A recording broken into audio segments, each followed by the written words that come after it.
Yo, Bro, what it do, homie? ain't too much. How you doing today, man? Working hard for the money, shorty. Working hard for the money, man. How about yourself? Hey, man, you sound like me, man, in the trap house, man. In the trap house? Yeah, man. I know I can't wait for summer school to be over, bro. Oh yeah, you. I didn't know you was doing summer school. I thought you said you was doing summer school. Yeah, I was working. I didn't want to, honestly, but I'm trying to. I got some things I want to try to do. So I'm saying, me working like the things my passion, the things that I really love doing. I can't even lie, bro. I wish I had more faith to just step into it. But the benefits, it's hard to walk away from them benefits, especially when you Man, got a little kids you gotta look after, bro. But I ain't gonna lie, man. I'm gonna make that transition. I promise. I promise myself I'll make that transition. man, I feel you on that, man. Definitely feel you on that, man. Well, we'd like to welcome everybody to the Final Notice podcast. This is a live interacting podcast. We are streaming live on YouTube. We are also streaming live here on Facebook. Follow us on YouTube at Final Notice Podcast and also on Facebook at Final Notice Podcast on Facebook as well. Man, tell somebody to join in, hop in, get your pen, pads ready, take notes. If you have any questions, you can put it in the comments and we will read them and then we will respond to them as well. Man, what a week. What a We week. made it. On Wednesday, man. We made it, Shouty. We made it. Thank God, man. Yeah, man. Yes, So sir. I got rid of the truck. I saw that, bro. Congratulations, man. Congratulations. Yeah, I got rid of the truck, man. You said was having like transmission issues or something like that? Nah, it wasn't no transmission issue at all. I just had to go. Dumping too much money into it? Yeah, it's not. So from the initial jump, right? First of all, if you're ever looking for a car and if you can avoid CarMax, do not go to CarMax. CarMax is like the worst place you can buy a car from.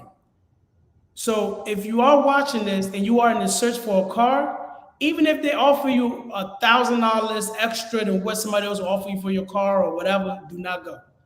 They have the worst cars. So when I bought my truck, 2015, my truck, from the minute I took it from the dealership, brought it home, went to North Carolina, came back from North Carolina, all within 5 days, right?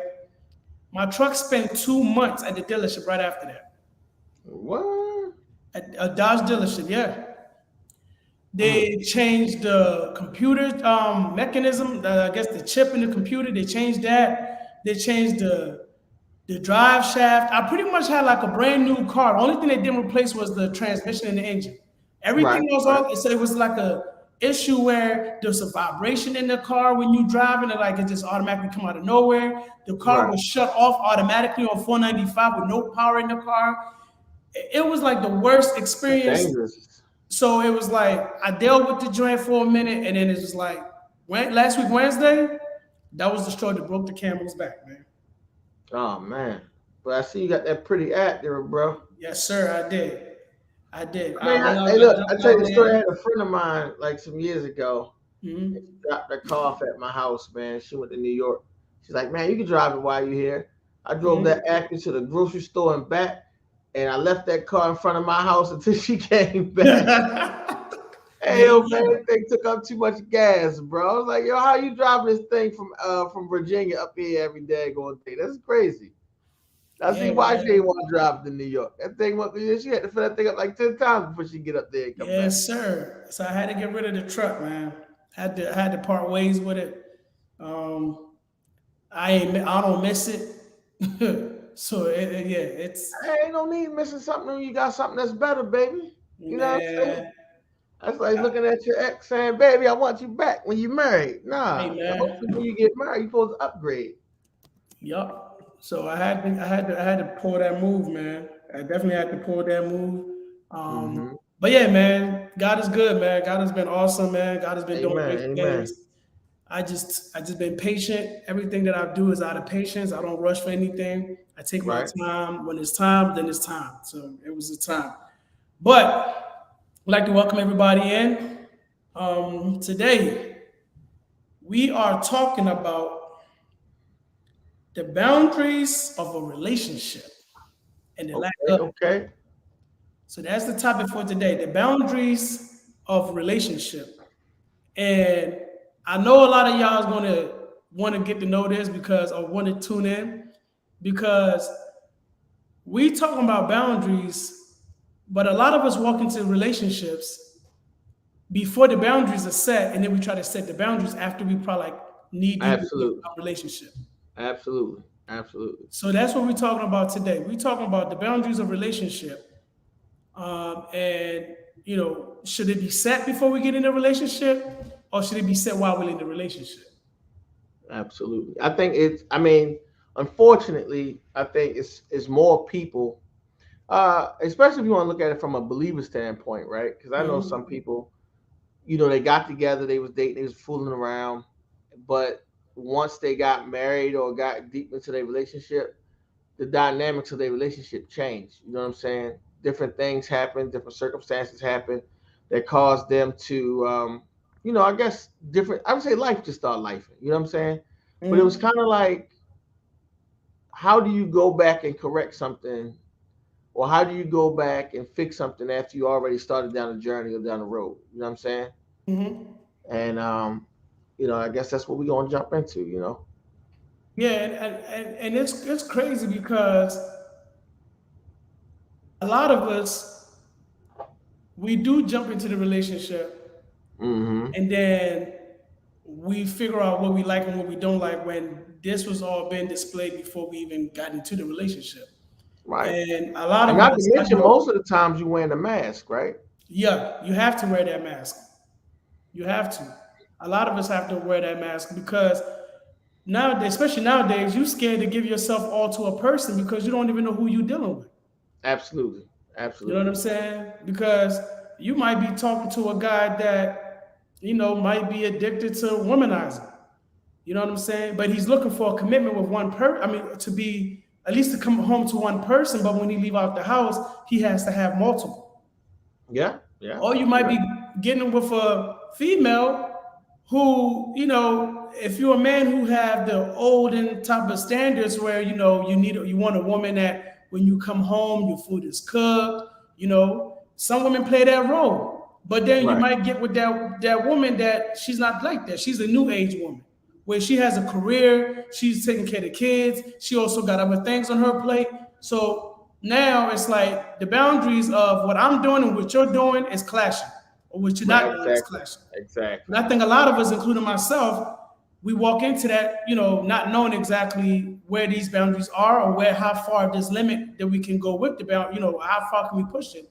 And then we kind of Mhm. like get into a situation where, we find ourselves either breaking up or always meeting or butting heads, and that's could be a big time problem too as well in the relationship. Exactly. Exactly, man. So I think I told two stories on here already. From the latter part of this conversation that we had, as far as there was a guy I know who was deep in the church, right? And Mm-hmm. then he started dating a girl who wasn't really in church because at the time he wasn't really walking in his belief as strong as he was, what I'm saying, as strong as he Mm-hmm. wanted to. And then you meet somebody that that's not really about that, or who didn't come up in that way, right? Mm-hmm. So then when you try to get back to what you believe in, and you try to get back to the principles and what you're standing on, it's kind of like, well, how do you navigate that ship? You can't sit up there now and then start turning everything around and changing everything when this is how y'all got into the relationship. You know what I'm saying?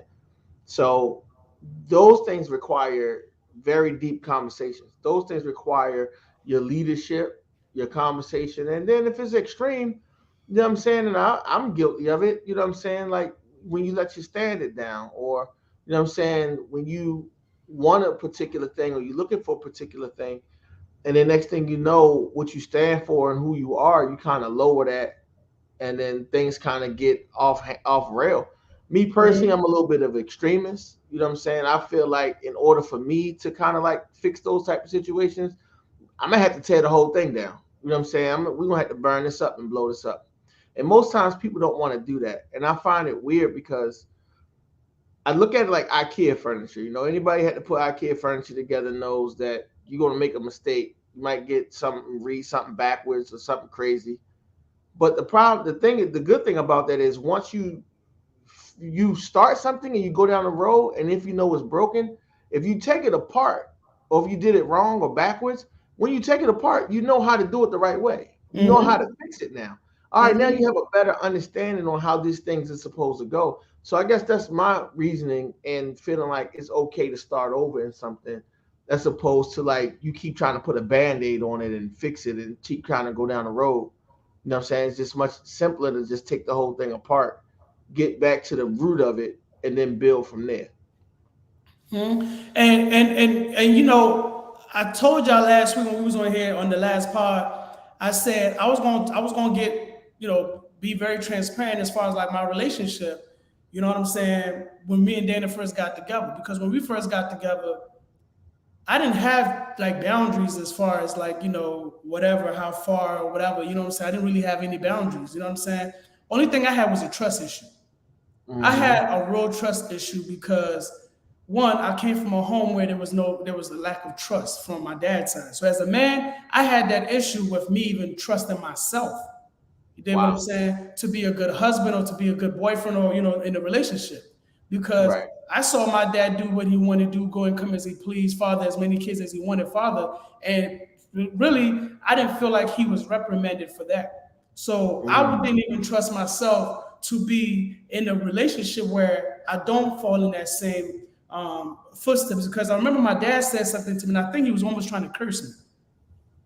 I remember one time, you know, my dad had his girlfriend order something to the house. And at that time, right, I wasn't brought up poor, but I was poor. Everybody, I always talk about my personal life because I'm very transparent because I have no shame in my life. Everything that I've lived or gone through has brought me to who I am now. I remember coming from the village, I had a perception of what America was like. My mom came to America, I was only 7 months old. So I didn't have even that nurturing stage with mom and child, with my mom and the child. I didn't have that. Because most of the time, even though my mom was in Ghana, my grandmother raised me. So even at months old, my grandmother was the one raising me. So when mom came to the United States, I was like 6, 7 months old. So I already had a perception or an idea what America should be like. I didn't know who my parents was. I didn't know what to think. So when I came to the States at 8 years old, and here I am trying to figure out, you know, this family dynamics outside of my grandmother, and I'm living with my dad and my mom, and I'm seeing that, oh, my dad doesn't love me. My dad doesn't love us as a family. So I always had that issue where some people say they had mommy issues. I had daddy issues from a male perspective because I didn't feel that connection with my dad. My dad did not display that connection. So one, I had trust issues. So I came in a relationship, in a committed relationship, already not trusting myself to be a good person for the person I'm in a relationship with. That's deep, bro. Dig what I'm saying? So That's deep. My dad was never really held accountable for some of the things that he did. So I never thought there was a boundary that you can and cannot cross. So when I got in a relationship with Dana, I didn't know what to expect. Right. I didn't know what to expect at all from their relationship. You know what I'm saying? So I remember when my dad had ordered these furniture and we didn't have furniture in the household. And then once we did have in the house, it was torn so bad when you sat in, you sat on the floor. And he had this stuff ordered to the house. And I remember talking to my dad and I said, how could you? Like, you see what we don't have, but and then it's not like you ordered it and it went straight to our house. It came to our house as a mockery to us to be delivered to the house. Then when I said that, he said these words to me and I would never forget. I said, how can you cheat on mom like that?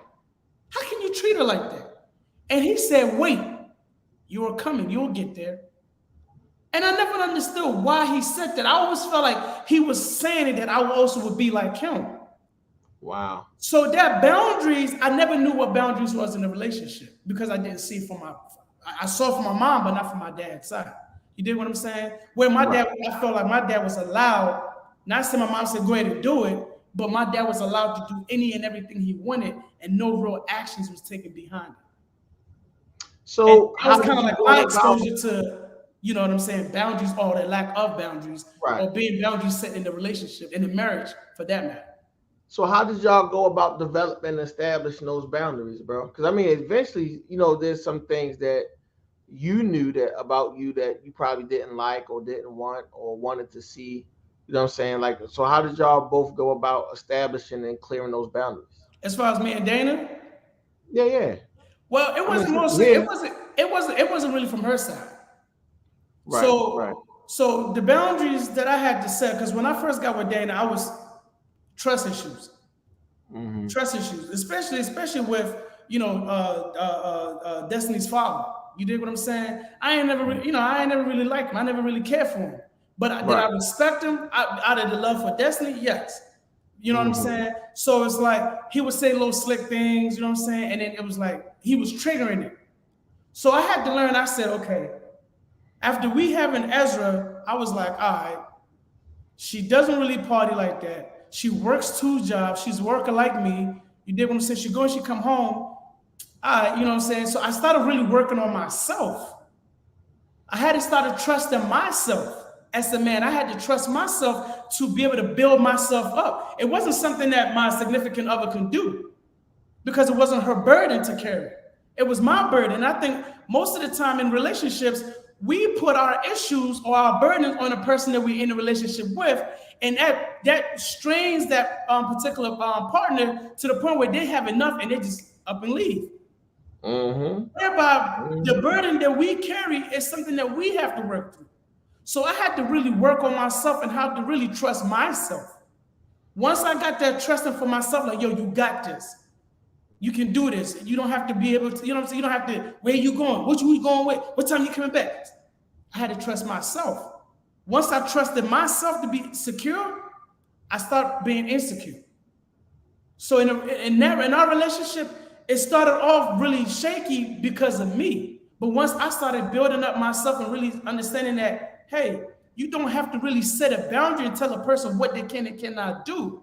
But if you respect them enough and if they respect you, you don't really have to talk about that. But in these type of relationships that people have right now, we have a social media relationship. So we have to we live in a society where I got to show you what I'm doing, how I'm doing, who I'm doing it with. Bring it back to that relationship that we talked about. What's the name? Kiki. What was the name? Kiki Palmer. I Kiki think it is. Palmer.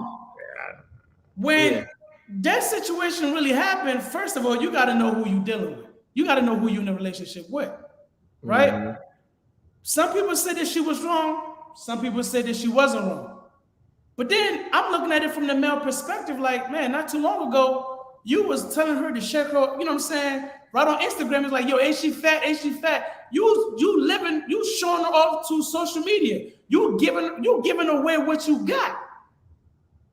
So when somebody else don't respect what you got and you already giving it to them, how you gonna get mad when you already have promoted her the way that she is? Mm-hmm.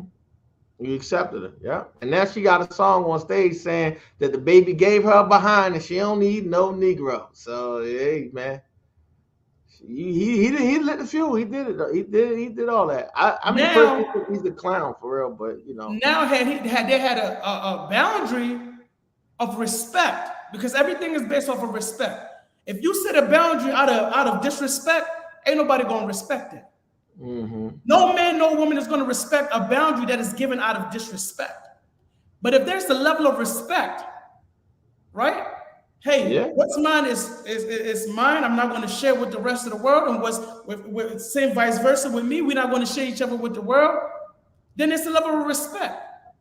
Right? Mm-hmm. You wouldn't see Russell Wilson showing Sierra, shake it off, Sierra, shake it off, Sierra, and she's an entertainer, right? We all know growing up, Sierra had a nice banging mama. She just gonna do it anyway. Hey, listen, she's an And entertainer. I feel like he, as a man, he has to be comfortable with that because, like you said, he knew who he was getting with before he got with her. Facts. So he has to accept that and embrace that. It's not like all of a sudden I get with you and you got to jump through these hoops with me.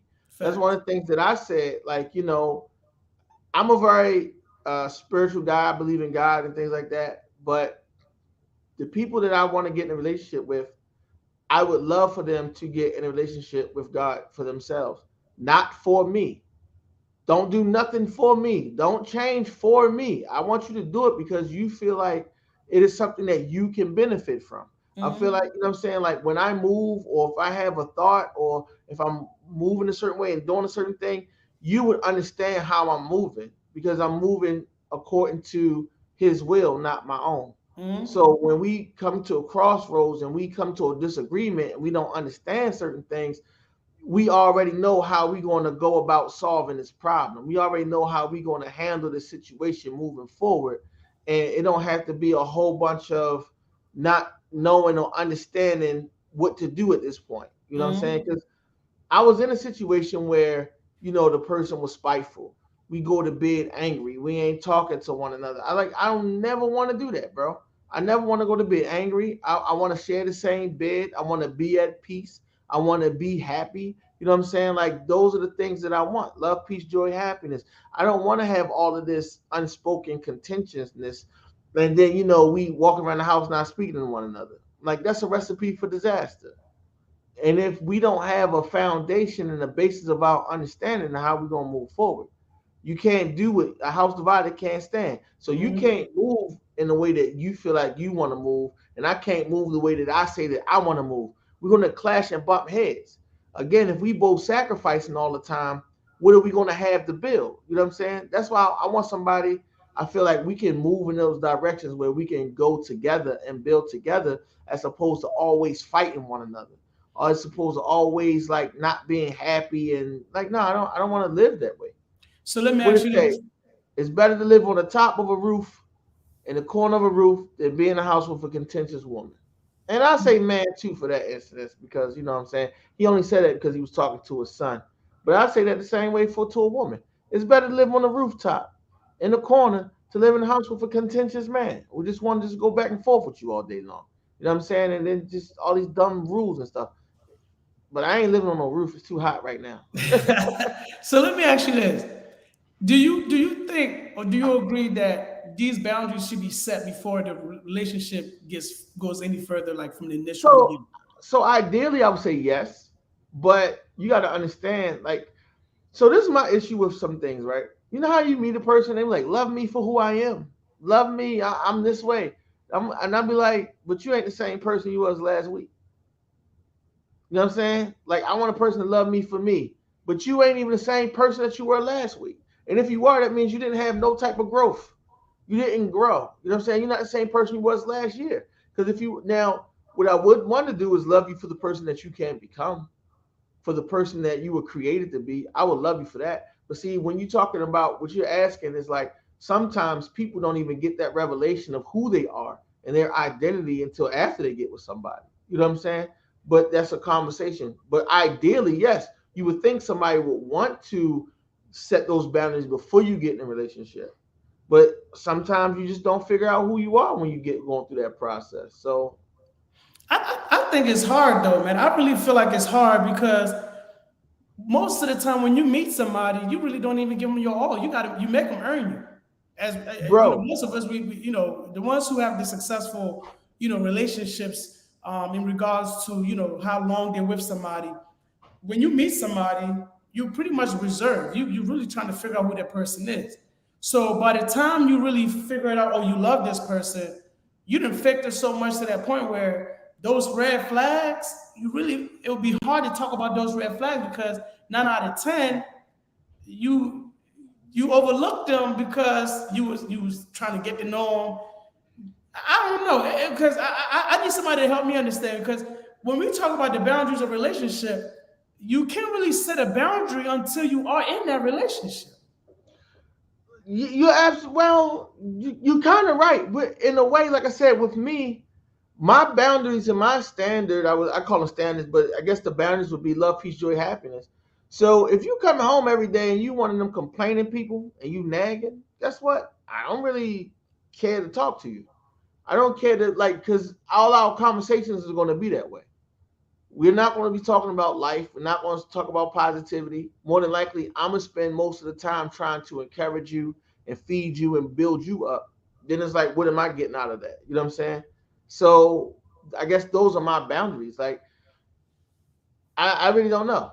You know what I'm saying? I really don't know how you go about establishing that other than saying like you have a standard. But like you said, like I guess on a trivial way, like trash or cleaning up or having certain kind of things. But I think they're so minute and trivial as far as boundaries concerned, because if you're with somebody, you love somebody, you obviously going to want to do things to make them happy. So like you said, taking the trash out, probably something you had to learn, but it's not something that's impossible. You know what I'm Mhm. saying? You like, cleaning a certain way, you know what I'm saying, or doing a certain thing. Because I'll be honest, man, it took me up until my 30s and things like that to understand a different way I was living because of the way I grew up in poverty. You know what I'm saying? Like I wasn't using paper towels. You know what I'm saying? I wasn't using hand soap. You know what I'm saying? I wasn't using these different type of things until I was introduced to somebody who showed me those type of things. And it was like now I'm elevating my thinking in my mind. You know what I'm saying? Like I joke about this like during COVID and stuff like that. You go to Walmart, these different stores, and you know what I'm saying, they didn't have paper towels, they didn't have toilet paper and stuff like that. And me, I can't use one ply, bro. I'm just saying, I hate that. You know what I'm saying? I grew up on it. It was terrible. 5 of us in the house. No. It was 5 kids. It was way more than like people in the house. So if I really wanted it, I just go to the hood because the hood stores didn't use paper towels. You know what I'm saying? The hood store, oh, it's too expensive to use 2-ply. They get the Scots with the 1-ply. You know what I'm saying? So it was easier to find those things and do those things in certain places as opposed to doing it. You know what I'm saying? Like well, I guess other people do it. They broke out of that type of mindset. But I grew up with a hood and poverty type mentality. So it's kind of hard to set those boundaries when you're like you said before you get with somebody. Yeah. But I got a situation for you, right? What's Because this is, up? and I'm gonna just be real. This is the situation I find myself in. Do you think that it is okay, like when you get in a relationship and now the person you're in a relationship with want to set boundaries according to their insecurities or past traumas? Now you gotta look at it. Everybody don't look at it as an insecurity. Everybody don't look at it as a past trauma. Some people look at it as this is just who I am. This is my belief system and just who I am. So now you're trying to get in a relationship with somebody, and that's completely opposite of you. Because so some people might have a more conservative or traditional point of view of marriage. You know what I'm saying? But if Mhm. you come from a different point of a walk in life, not saying that you don't want to do the traditional thing or you don't believe in the traditional thing, but even leading up to that standpoint is somebody else's boundaries when they are, to me, I look at it as like insecure kind of, but they say that's Mhm. that's just the way they are. So what would you say to that? Well, to Oh shit, me, um, I find it real. I don't know. I find it real hard to set boundaries. bro. Yeah, I'm here. Can you hear me? Hmm, I don't know what's going on. Turn off your Wi-Fi. If you got Wi-Fi on your cell phone, turn it off. Like cut your Wi-Fi off. You might have too many people on the Wi-Fi. Can you hear me?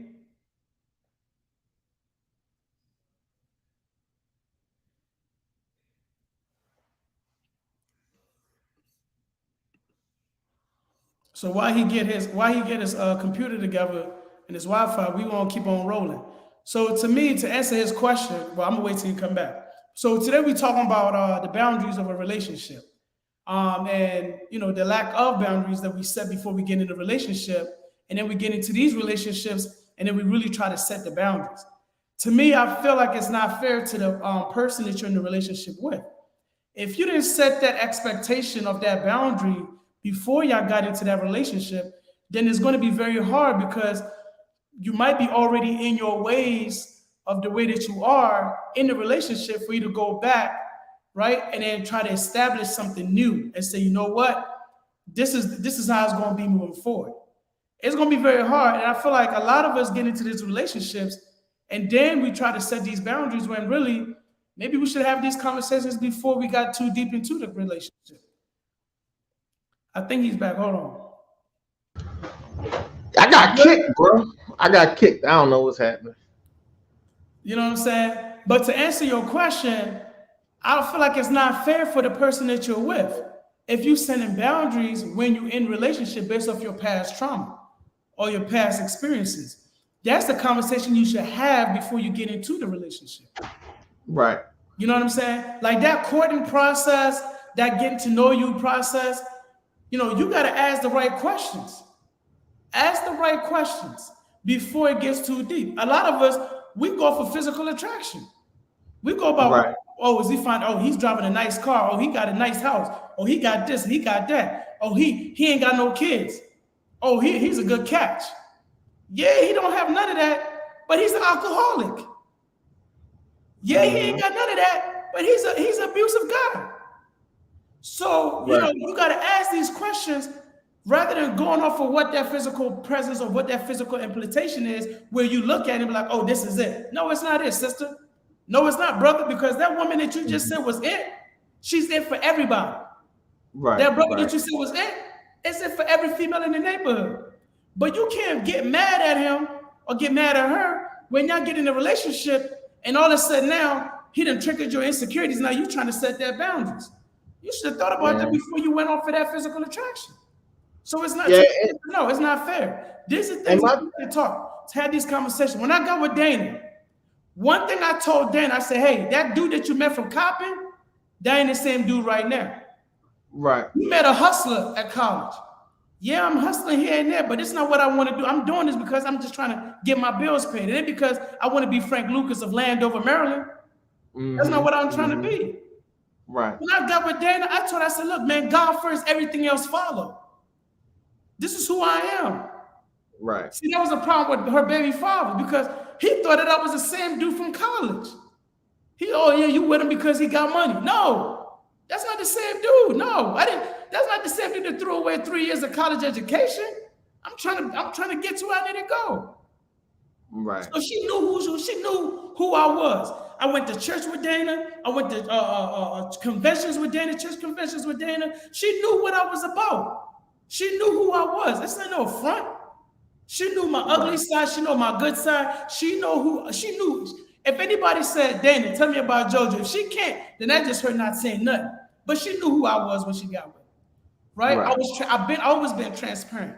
But it's hard to find somebody transparent nowadays in relationship because we all got so much baggage and so much trash that we try to cover up. So when we get in these relationships, then they start peeling back that rug. What Lil Wayne said, he said, all that dust under that rug is history under all of that. Then you start seeing all the ugly side of this person. Now you're trying to set up a boundary. By that time, it's too late. You probably had kids with her. Y'all probably married. You probably love her. You in a deep relationship with her. You don't forsake all others. So by that time, you kind of like stuck. So it's like either you deal with it or you bounce and roll. And 9 out of 10, when you bounce and roll, your luck of finding somebody else that ain't hurt like that is very slim. So what do you?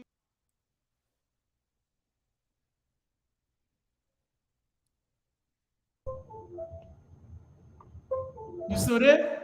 Yeah, I'm here. So what do you say to people who start off saying they start off in a sexual relationship, right? But then you start liking this person, and then y'all try to build a bridge to a relationship, right? But then you stuck at, I guess. All right, so I'll say this. I only say this because this is a situation I found myself in, right? I found myself in a situation where when I was 19, I met this girl. My brother was knocking her roommate down. So she got tired. Now we lived across the hall. She got tired of being in there listening to my brother handle his business. She came over, we met, we had, you know what I'm saying, we became friends, started bonding with wrestling. At the time, I was like 19, right? I was dating a girl that was 24, right? So you fast forward, when I was going, was friends, I want to say maybe like 3 or 4 years. Then they had enough. She had enough of her roommate. They started fighting and beefing, this and the other. She got her own place. I went and stayed on Cottman.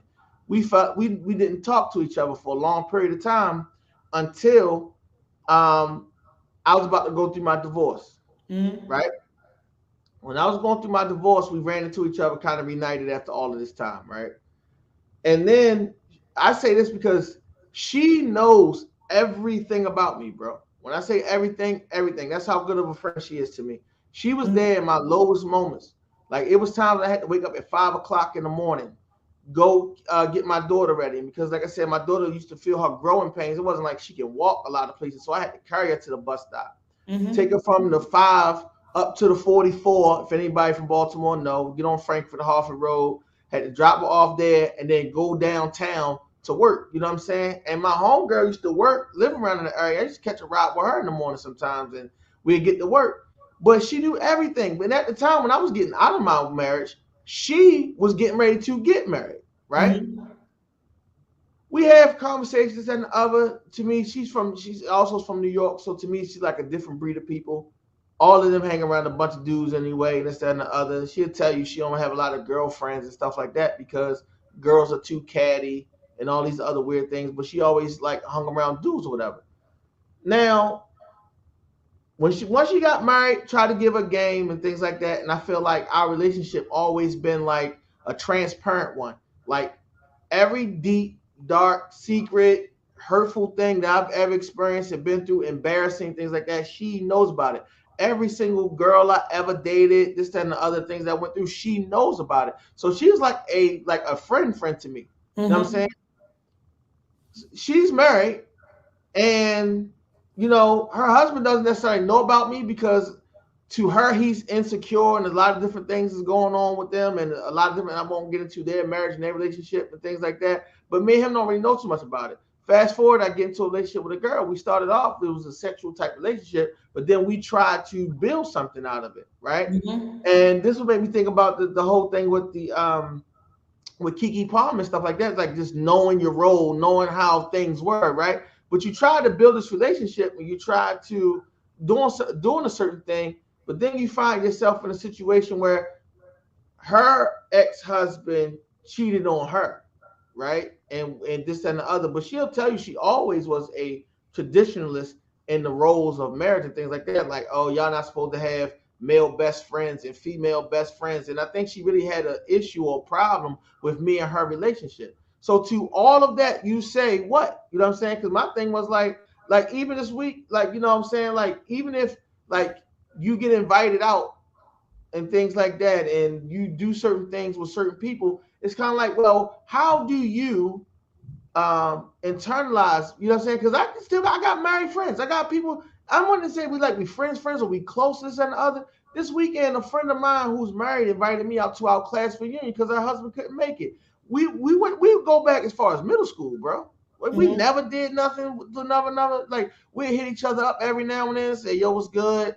Make a comment on Facebook, this and the other. But it's like those situations and those dynamics. I'm like, yo, if you had an issue or a problem with me having a married best friend, and she, like that's my homegirl, and not only that, I'm telling you about her. It's like, yo, how do you like navigate through something like that? Because those are something that would happen. You know what I'm saying? Well, not only that, I think about, like I said, this weekend, it's like, yo, I just went and like chill. It was like a group of us. You know what I'm saying? It wasn't like it was just me and her. We was in the park, out in the open, at a picnic or a cookout, whatever. You know what I'm saying? It's like, yo, so like, how do you you juggle all of these different things and stuff like that. And like when this person is telling you, like, yo, I'm a traditionalist. Like, so what are the boundaries? I'm saying that because I feel like this fit directly into the conversation of boundaries in relationships. Yeah, well, so then you got to ask yourself. See, I always try to put myself in a person's situation. I try to put myself in a person's foot, right? Or right shoes, right? So like for example, baby girl. So for example, right? Right. First thing I would ask myself is, if your husband found out, or if your wife found out, right, would they be upset? But see, that's what I'm saying. I don't really want to get in the dynamics of her relationship, but I'm almost sure he would. Right, but you have to.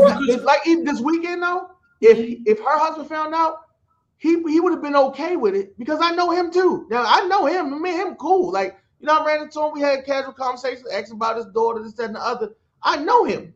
You know what I'm saying? So it's like, even with the other situation, like, I don't really know him. I would have a conversation with it, but again, it's so many other details and other things I really don't want to get because I don't No, want but to. see, without getting all detail, my whole thing is like this: if you are in a relationship where there is a friend or anything like that, as long as you make your person that you're with comfortable enough to be able to, hey, I'm going out with such and such. All right, cool. Yeah, you know what I'm saying? Whatever. If you make that, if you that transparent and your significant other is comfortable based off of your honesty, then it shouldn't be a problem. Right. It shouldn't be a problem at all. Let me give you something. Go ahead. So, a couple of months ago, Dana said something to me. And I told you I was going to, I told you I'm going to go. If you don't know, welcome to Finding Notice podcast. It is a live interacting podcast. We're on here every Wednesday at 8 p.m., right? Mm-hmm. Dana said something to me a couple of months ago. So she introduced me to the people in the community that has become my brothers now, right? But of course, she started hanging out with their wives first because she's the president of the social committee of our community, right? So went out with them a couple of times, and I'm like, yo, you know me, I'm not even the type to go around certain people, you know what I'm saying? Because I feel like with me and you ain't in the same thing, like I can't even hold a 5-minute conversation with you. So I'm like, I'm gonna go out. So I don't really don't drink like that, you know what I'm saying? I don't party like that. So whenever I go to a club or anything like that, or like some type of situation, I try to just stay chill, you know what I'm saying? Just mind my business. So fast forward, now we starting to get cool with these people. So I'm going around, you know what I'm saying, dabbing them up, talking to them. They tell us to come over their crib, we go out, do something, they come over. So one day we go out, same routine. I'm still stay chilling. I've never told my wife, and if she say anything, then she's lying. I have never told my wife ever, if we go out to any public function, do not dance, do not move. I have never. If I'm lying, I'm flying. I have never in my life ever told my wife how to conduct herself outside. Never. So when she came with the conversation, she was like, sometimes I don't feel comfortable when we go out together. I'm like, the hell is wrong with you? What you talking about? I'm like, okay, what are you talking about? Where you getting at? She said, sometimes I want to be myself, but you know what I'm saying? I be thinking about how you gonna look at me. I said, what? She said, I be wanting to dance, I like to dance. Not that I dance on a guy, but I just like to dance. I like music. I like to dance. I said, so damn dance. What the hell you telling me for? Dance. Right. I asked you when you come home, did you dance when you went to the club or you went out with your friend? I've never asked you that. So just dance. She said, well, you make me uncomfortable because I feel like the way your morals are, you gonna look at me in a negative way.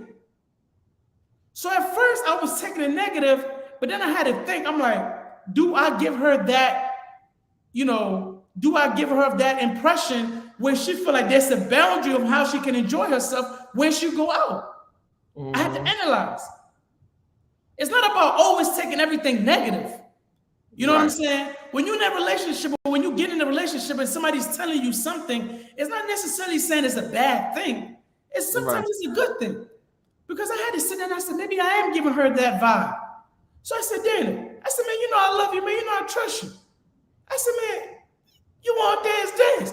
If you feel comfortable doing that and you don't feel like there's any, if you saw yourself on a video, you wouldn't be like, embarrassed? By all means, go ahead and do it. Now, if I'm in your presence and you dancing on other guys, that's a whole different conversation because that's a form of a sexual contact. Right. Dry sex, dry humping, whatever you want to call it. His penis in his pants and your ass on his, no, that's a whole different conversation. Now, if you want to dance by yourself and boogie by yourself, I can respect that. But don't cross that line. I give it that boundary. I said you do whatever you want to do, but don't go that far with it. She said, no, I'm not talking about it like that. I just want to be able to dance. If it's a twerk, something. But I want to do that when you did. Without you having to, I said, baby, go ahead and do your thing.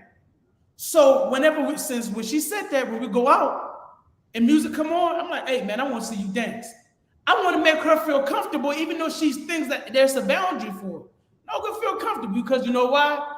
At the end of the day, whether you shake it on the top of the table, on the bar stool, on the chairs, on the floor, I'm going home with you. Hey, look, You know I what said I'm the saying? same thing about Kiki Palmer, right? Yo, if my girl, now don't get me wrong, I would not prefer my wife to go out and show my. See, I think that's the one thing, even as believers, and there's one thing that get me is all these so-called believers that sides with her, right? Because they forget that realistically, your body don't belong to you no more, right? Your body belongs to your husband, Oh, and your don't tell husband's that to body belongs Dana. to you. So Don't tell at the that to end of the Dana. day, say that again. Don't tell that to Dana. Don't tell that to Dana. Do Well, not that's the tell word that of to God, Dana. man. I'm sorry, Dana, if you watch, it's the word of God. I mean, ain't nothing I can say. You And better you not gotta tell read that to First Corinthians Dana. chapter 7. Like She your gonna hit you body with a no longer lightning belongs bolt. to you, it belongs to your husband. But when you, and that's what I'm saying, and these are believers. These are like church people that believe that, right? So when you go out in public and then you got all your ass cheeks hanging out, again, me personally, who I am, I'm so comfortable in me. Like I probably wouldn't be happy or whatever the case that you went out like that. But guess what? If I trust you, and that's all I ever try to do is be transparent, right? I feel like I've shown you enough of me and consistently enough of me that you really should know who I am. To know that I'm not out here doing X, Y, and Z. I'm not talking to all these women. I'm not trying to do a whole bunch of stuff, this, that, and the other. I'm very transparent and honest. You know what I'm saying? So if you don't trust me and you don't understand me, then I don't understand what we're doing. And I hope to have that same level of trust in my partner. You know what I'm saying? But my thing is, if you want to wear that out, my ego is going to be like, guess what? That thing coming home to me. Yep. And I'm going to lay it right on you and let you know that it belonged to me. You know what I'm saying? I'm not going to get upset and go throw it on Facebook and that and the other. Now, my thing is, you coming home, you take showers, you something up, then something might be up. But then that's to be the insecure part start to trigger in. Like, if you give it to me and it's mine, I'm cool. But all of a sudden, you don't want to give it to me and this, that, and the other. You was like, now maybe we need to have another conversation then. But I said something on Facebook, like I said on the last part, you should want to be with people that know and understand why you shouldn't have to wear something like that in public. You know what I'm saying? Because like you said, like your wife, you might not have never said that, but she definitely know the type of person that you are. You know what I'm saying? She actually know what you stand for. And maybe that was the reason why. But that's also, like you said, one of those type of conversations y'all should and could have to try to get past certain things so that, like you said, both of y'all can start feeling more comfortable. Maybe you gotta get the dancing shoes on, you know what I mean? Maybe you gotta get out there with it. I don't know how to dance, man. Two-step. You gotta show a two-step, show some of them little African moves, bro. You should have seen me on my wedding day, man. Oh yeah. You was getting in there, shorty? Man, I tried. It was different when that American style music came on. I didn't know what I was doing. I thought she was trying to beat me up on the floor, man. I didn't know what she was doing. Shoot, I'm glad they put that video. Shorty had Lil Jon going at your wedding, bro. Bro, yo, no, I'm not a dancer. Oh man, I'm not a dancer. You know what I'm saying? But you're right though. But you're right, and that's what I was saying. You know, and I'm not trying to stay on there. You know, was it in Kiki? Was it Palmer? See, I'm not trying to stay on that topic, but that's just a perfect example of a man who set a boundary that wants a boundary that hasn't even set a boundary.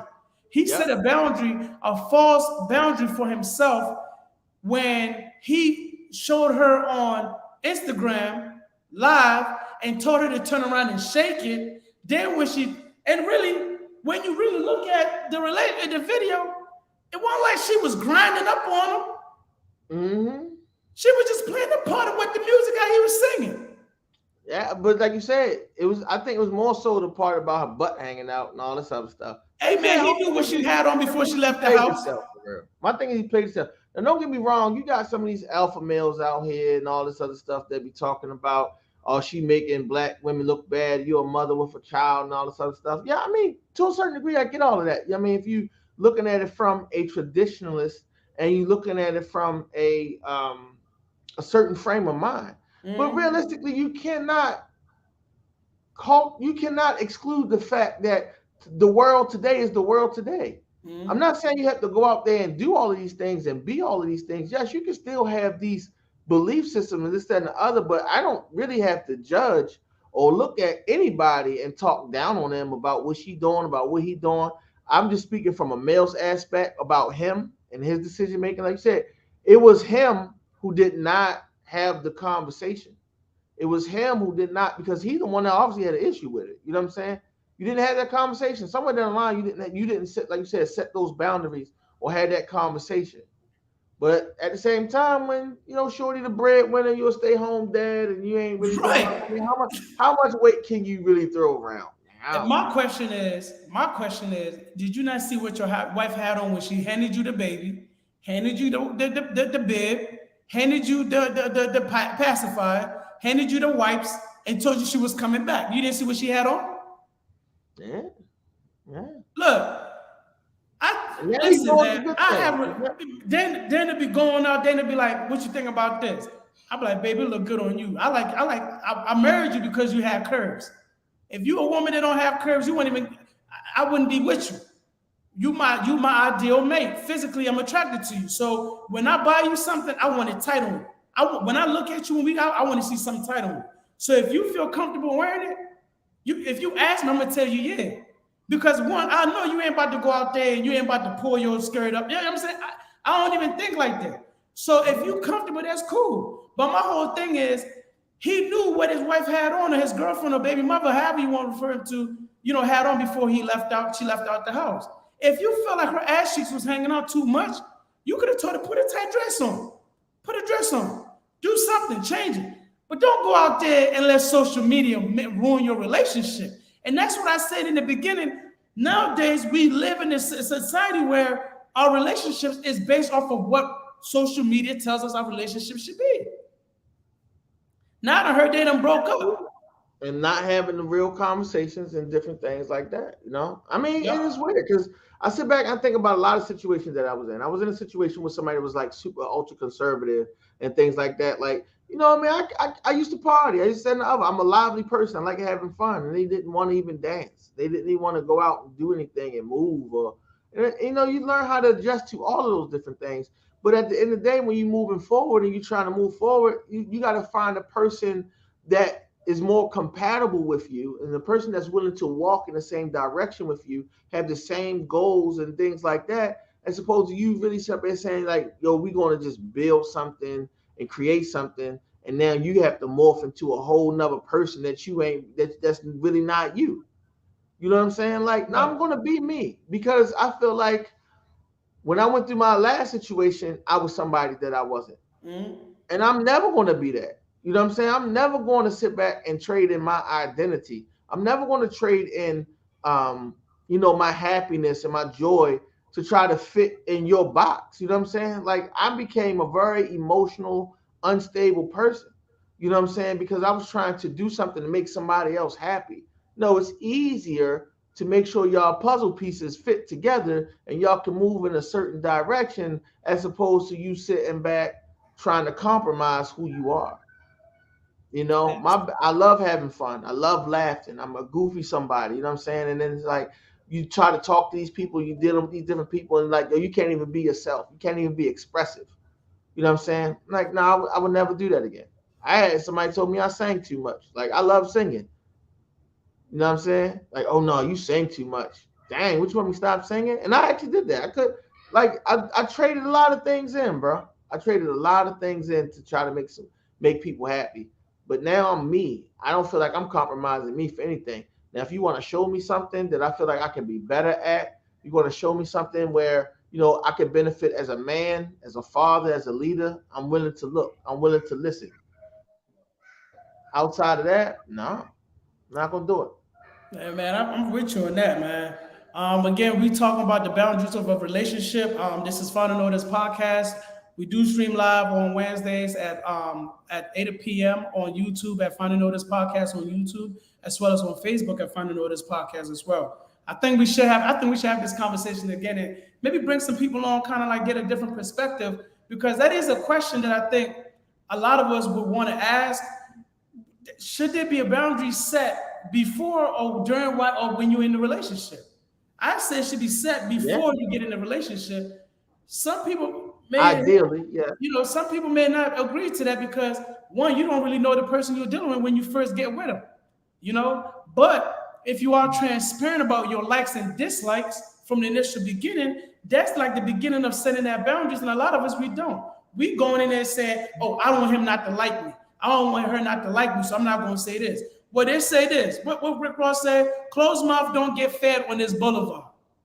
So if you don't speak up, about what you like and what you don't like, you're gonna find yourself in a relationship where you're gonna be miserable. But because you've been in so many relationships, you're gonna settle for this one because at the time it's ticking for you at your age that you are, you ain't gonna find nobody better. Which is another. Bro, I see people on my Facebook page and the girls say, "With my mean ass" or something like that. Like I'm a mean bee or this and the other. And then when I look at stuff like that, I be like, good. I know that even if I was interested, you're not for me. You know what I'm saying? And the reason why is that because I'm glad you're putting the fact that you're mean out there. I'm glad you're putting in the fact that you got an attitude. I'm not the type of guy to deal with that. Right. Maybe there's another guy that's out here that can learn how to help you tame your savagery. You know what I'm saying? And turn into a little kitty cat so you can purr in his hand. But me, that's not me. I don't have the energy for that nonsense. You know what I'm saying? And then there was a guy that I know. He thought that was the strangest thing in the world. Like, y'all been married for 8 years and y'all still trying to get to know each other? I can only imagine the hard conversations and the different things, the button up against the wall and I don't want to do that, bro. I'm just saying I am in a stage of my life and the things that I want to do is I want to build. I'm moving towards legacy. You know what I'm saying? Like, why in the world is it going to take me 8 years to get to know you? Unless you really just don't trust me with who you are. You know what I'm saying? Will you really trust me? I mean, it's secrets and different things that's going on. Like, do you really trust me with your secrets? Do you really trust me with your hurt? And at the what I was told was at the time they was telling me, well, you gotta let somebody else. You gotta trust somebody else to trust you other than your married friend. And it's like, it's not to say that I don't trust people and I don't want to trust new people coming in. Is that I'm so transparent when I try to have different conversations, when I go to say different things, your response let me know everything that I need to know. Because some people is closed-minded. Some people is narrow-minded. Some people don't think the way that I think. So when I'm throwing things at you and you getting attitudes or you not understanding what I'm saying and you don't agree with what I'm saying 90% of the time, it's kind of like, well, how do I have those conversations with you? Facts. How can I share things with you? How you gonna sit up and tell me I don't share the things? But here it is, I can be an open book. You know what I'm saying? And talk about my most vulnerable moments with somebody. And I ain't gonna lie, to a certain degree, I'm comfortable with that.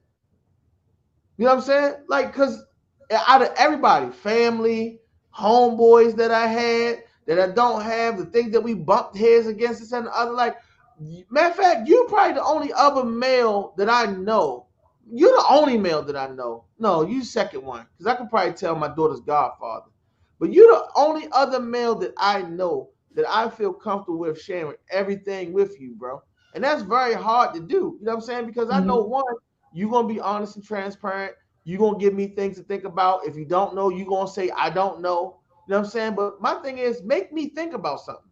Make me think about something else as opposed to you giving me your feelings and like trying to get in an argument with me because you don't like the stuff that I said. I don't want to be in situations like that. I feel you.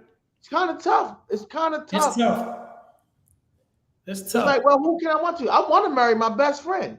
You know what I'm saying? When you get married to me, I think you're supposed to marry your best friend. Because when you marry your best friend, you can tell him anything. Yeah. You're supposed to, like, and there's another thing, right? This is my personal point of view. There was a saying when you get married, you marrying your better half, right? So if I'm marrying my better half, I should be able to go anywhere with that half. That's just me, because you're the better part of me. Now, if I go somewhere and I don't feel comfortable bringing my better half, then that's a problem. Yeah, that's a problem. That's a problem, because you're supposed to be the better parts and represent the better parts of who I am. Yeah. So if that's the case, then that means maybe you shouldn't be doing that in the first place. But those are all the things that I sit back and I think about. I could be wrong, but those are things that I think about. Hey man, I think we should have a part two to this conversation, man. It is another great conversation. This is Final Notice podcast. Today's conversation, I told you, was going to be a good conversation, man. The boundaries of a relationship or the lack of. Um, Mm-hmm. it is 9 o'clock. We a little over time, but I think we are going to have a part two to this. If you guys want to comment, leave a comment on this video. If you watch it later on, if you're on YouTube, comment. We'll get the message. If you want to inbox us, you can also inbox us because I feel like it is a conversation that needs to be had because a lot of us walk blind into these relationships and then we want to set boundaries. But by that time, we're so deep into the relationship, walking away may not even be the option for us even to get out the relationship. And then we stuck being miserable, or we're going to have other people egg us to leave the relationship. So, Yeah, I was told you stuck with me, so hey. hey man, you know how that goes, man. So I think it's a conversation that needs to be had. I think we should have this conversation for a part two because I feel like it's something that it's a lot of us can learn. Because I'm learning. I told you, I've learned a couple of months ago that I give a vibe to my wife to make her feel uncomfortable when she's with me. So that to me that was a problem. You know what I'm saying? And I'm not even the type to, but she just know my morals and my standard. I don't force it on her, but she just know how I carry myself. And we have never went out where I felt like she did too much. I know I got friends where when I meet their significant others and I try to shake their hand, let me tell you something. I've never been disrespected before, but I met one of my homeboys at the airport right here down in Atlanta. And I dapped him up, dapped him up like the hood, dapped him up. And I went to go shake his girlfriend or whatever, his whatever hand, his fiance, however you want, just shake her hand. She gave me the fist bump. Then she had the nerve to tell me I don't shake people's hand. I said, okay. He got it in check. That's what it is. It's like, nah, I'm messing. But see, that's what I took from it. I said maybe he's in a relationship with a woman that either she genuinely don't shake people's hand, which I know is a lie, or your man just, your man got an issue with you, you know what I'm saying, shaking the other man's hand. I'm not saying that's what it is, but that's what I took from it. I know I'm wrong, and I hope I'm wrong. Not that I care whether if I'm right or wrong, but that's what I took from it, because perception is everything, right? When I go with my wife and she want to give somebody a hug or give somebody a handshake, as long as he ain't all, you know what I'm saying, like that, what am I supposed to do? Beat him up? Yeah, I don't get it. I don't get it. Hey, man. Thank you guys for tuning in, man. We definitely appreciate it. You can't have female friends, apparently, to some people. Hey, like I said, at the end of the day, as long as it's not, this is how I tell people. If you got to ask me if it's okay to do it, then 9 out of 10, you shouldn't be doing it. What's your we definitely got to finish this conversation, bro, because I'm telling you, man, it's a lot, man. It's a lot to it. Because it's just a couple other stories that just popped in my head right now. I got my little minions up there distracting me, and they know I'm recording. They shouldn't be doing that. Same here. So that's why I got to jump off, man. They made me just lose my train of thought that fast, man. What's your final notice for this week, man? You ain't got one. Man, I'm gonna go back to original one. You know what I'm saying? With all this stuff that's going on in the news, I still believe in half of what you see, none of what you hear.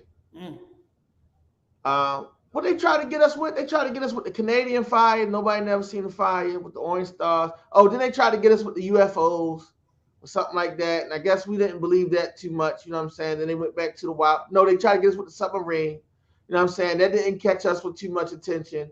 But then they went back to the Canadian fire again. And now this young lady that's on the news and stuff like that, hey, Toya, I don't know if you've seen this, if you're watching this and nothing like that, but I was watching your podcast earlier. I love you. Your show frustrates me sometimes. I love the type of conversations. It's very provocative and thought-provoking and things like that. But I sit back and I think about these things and stuff that's going on. I like, if things don't make common sense to me, you're going to have to prove things to me. You know what I'm saying? So, when I heard the story, first of all, there was a black girl on a highway who seen a white baby at middle of the night. I'm like, you getting out your car don't make sense to me. So forgive me if I don't believe you. You know what I'm saying? I thought we was like, we as the black community were just going to do it like the Juicy Smoulier situation, like Dave Chappelle saying, not talk about it. You know what I'm saying? And just let this nonsense go on, because apparently we're just supposed to believe everything women say. But then when the stuff started coming out and started hitting the fan, it don't make sense. Now you got egg on your face because everybody want to run and champion things. You know what I'm saying? But at the end of the day, if that girl family was messed up and upset, it's because of her own doing. It had nothing to do with nothing else. It just make no sense to me. So please get in tune with God. Get your discernment game up. You know what I'm saying? Please, if you disagree or don't know what we're saying or agree with something, my only thing is like, go and pray about it, meditate on it. I pray that God give you the revelation, and the same revelation that he gave me about the things that he gave me. You know what I'm saying? And that would be my final notice, because there's so much stuff going on in the world, so many misdirections in the world, and so many things that's going on that's trying to distract people and fool people. But you got to stay plugged in and tuned to the source so you can understand where these things are coming from. Yeah, my final notice for this week would be just keep on grinding, man. No matter how hard it looks like, no matter how long it takes, man, trust me. Everything is God's timing, man. You just got to keep on grinding, man. And we needed a Clips plug-in right there. Grinding. That's it. Let's keep on going, man. Because some of the things that I'm saying now, I never thought that I'd be here at this point, man. And it's just me being persistent, man. Persistent, man. Just keep on grinding, man. Amen. All right, y'all, man. We definitely appreciate you two guys tuning in, man. Again, this is Final Notice Podcast. Thank you so much, man. All of our followers, people that be coming in and watching, man. We definitely appreciate you guys, man. Definitely tune in next week. We'll have another continuation of this conversation. Let somebody know about it. If you don't follow us already on YouTube, go ahead and hit the subscribe button and notification button so that when we do go live, you can catch on to us. Man, definitely appreciate you guys, man. We'll see you guys on Wednesday at 8 p.m. next week. Do not miss it. We will have another great conversation, man. You guys have a blessed week.